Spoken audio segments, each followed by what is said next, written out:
Right, I just wanted to clarify things before we jump into this report, because I guarantee there's going to be comments where people say, "Oh, this report is fake as fuck, unsubbed."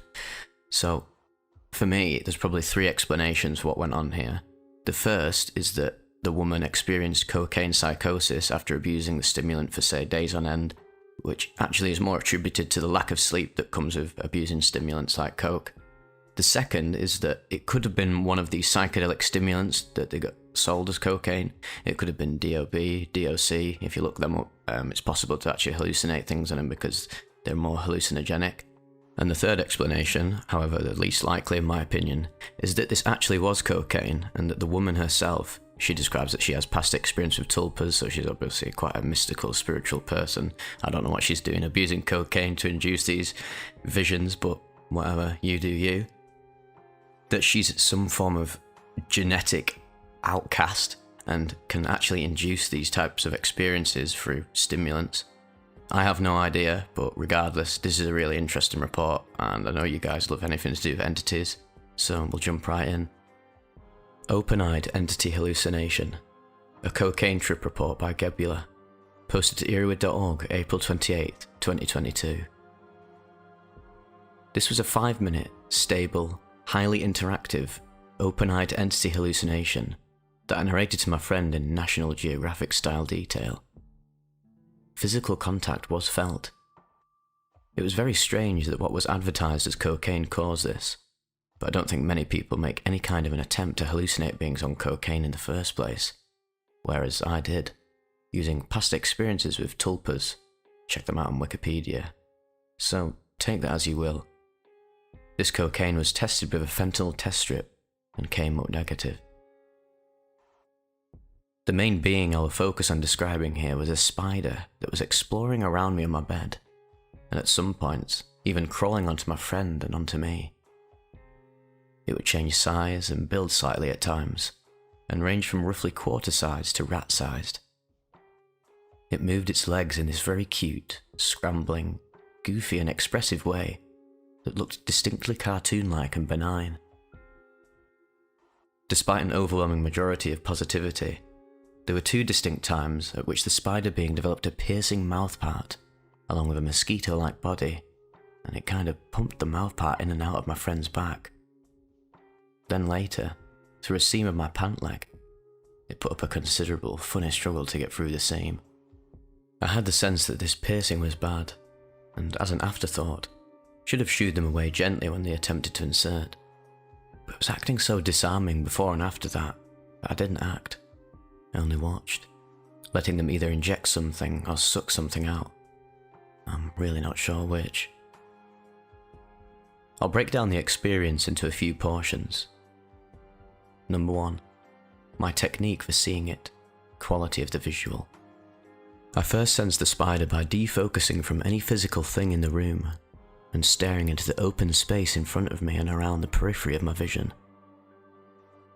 The visual first manifested as a sense of disembodied movement, and then as I tracked the movement, I detected a type of wavy air outline that looked somewhat like how you can see heat rising from a well-sunned road. It also reminded me of very thin ice. It was very much see-through with no colour, but with small ripples and distortions. The spider being was constantly moving, and the movement made it much easier to see. Number 2. A physical sensation from entity contact. At one point, the spider entity was crawling along my arm towards my hand. I raised my hand up slowly and pointed my index finger upward. The entity crawled up and perched on top of my finger, and kind of bounced or stomped its legs. Honestly, it was unclear exactly what it did. However, I felt a clear tingling and pressure on the top of that finger, like weight. This was truly a breakthrough moment for me.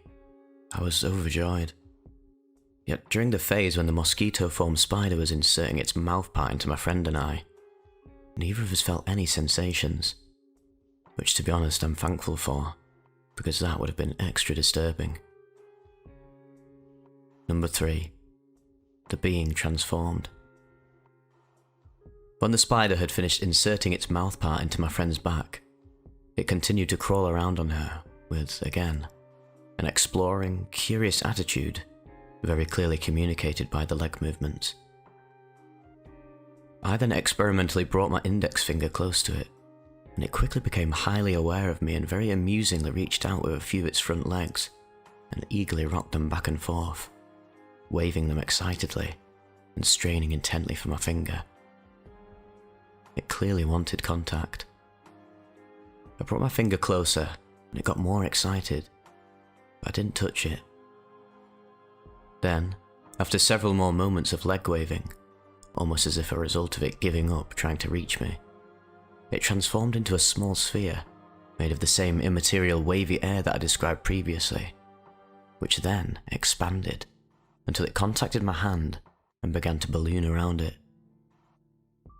This moment was interesting because I would half expect the substance to be able to pass through my hand, yet my hand left impressions in it.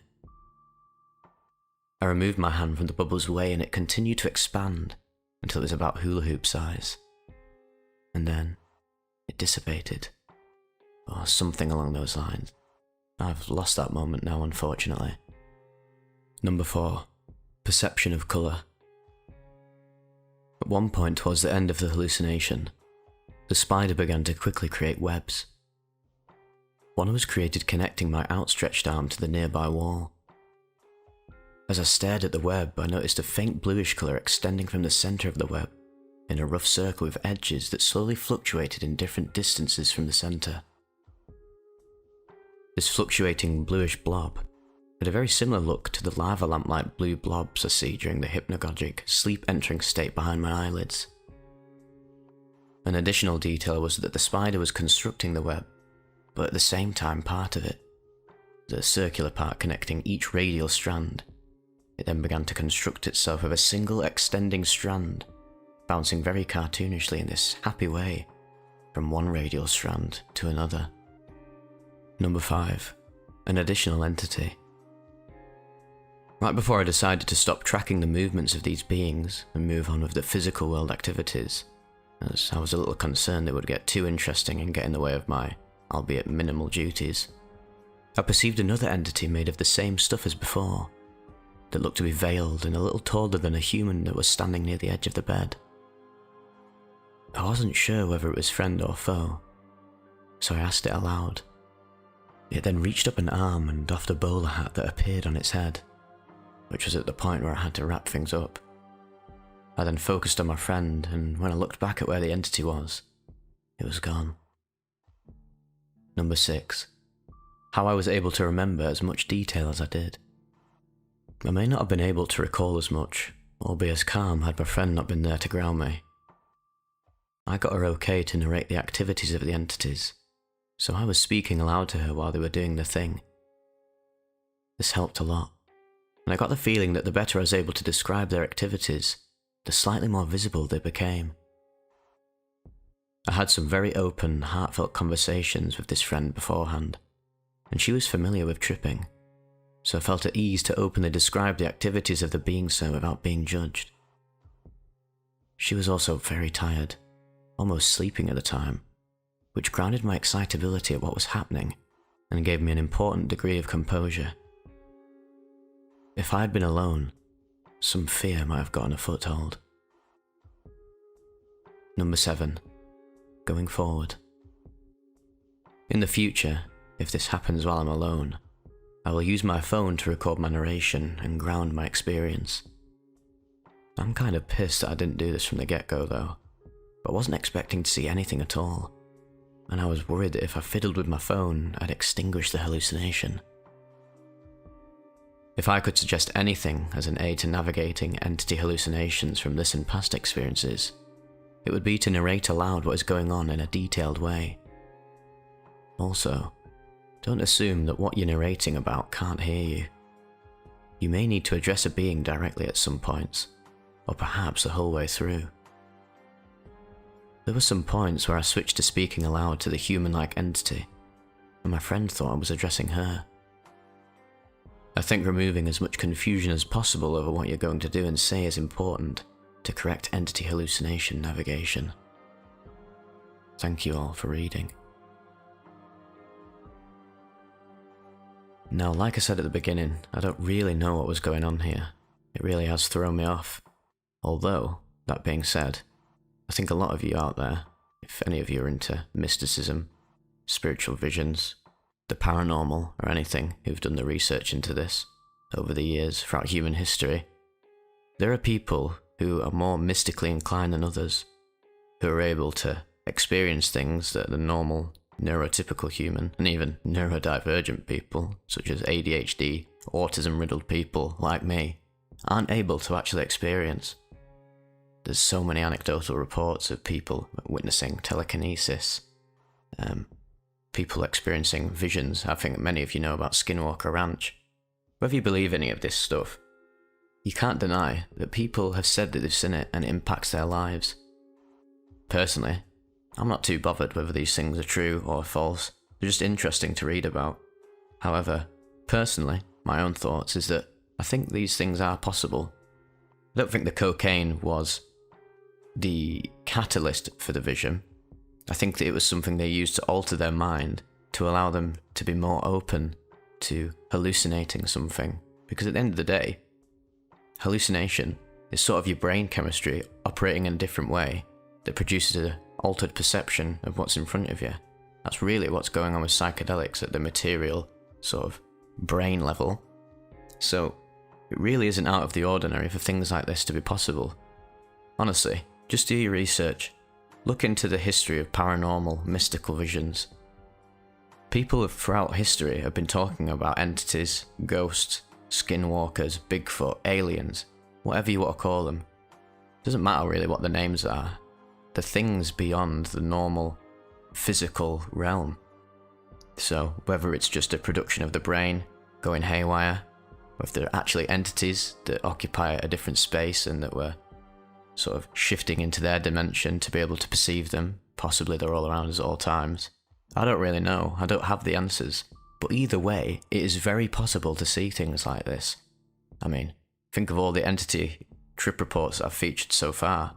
These people literally see this.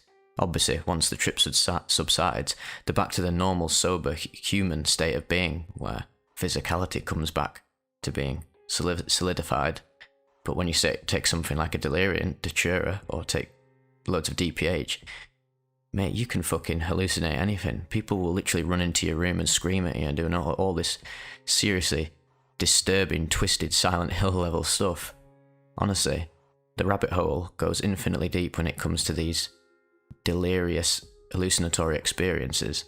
So, the fact that you could do this with a stimulant, with the aid of a stimulant, to alter your perception, alter your brain chemistry in a way where you can literally manifest this energy type being in front of you, doesn't seem out of the ordinary for me. And I know a lot of people will try and say, well, it's all in your head, but mate, is everything not all in our heads? Regardless of whether it's all in your head, it can literally happen to you. It doesn't matter whether it's physical or not, or grounded in reality. These things are possible to perceive. I bet many of you have actually had experiences of entities. I have. In the moment, it feels realer than real. So who's to say what is real and what isn't? And what even is real to begin with? So yeah, take what you want from this. I don't think I'll be covering cocaine again in the future. I only really wanted to cover this because it leans into the mystical entity type experiences that I love to cover already on the channel. But it certainly is interesting because it's something you never really hear of. And also, let me just add to that, psychosis is very, very real, and sleep deprivation hallucinations are very real as well. I think a lot of you have probably seen Tales from the Trip's methamphetamine reports that he covers, and people literally go into these psychotic delusions where they think like the CIA is following them about, there's some weird demonic thing chasing them through a forest. I believe I covered that quite a while ago in the only methamphetamine report that I've covered, where it had a lot of allusions to sort of delirious datura type experiences, just random things appearing in front of you, just being in this weird surreal nightmare type world. So yeah, who knows what's possible? It feels like anything is. But whilst you're in this physical, normal, mundane existence, life can feel very average. But for some people, even schizophrenics who are born completely differently to the normal human in terms of their brain chemistry and the way they perceive reality. Life is not so normal for them. They'll experience things that we can't even imagine. And that's even without the use of a drug altering their consciousness. They were literally born into that reality. So yeah, I wouldn't be so quick to dismiss stuff like this if I were you.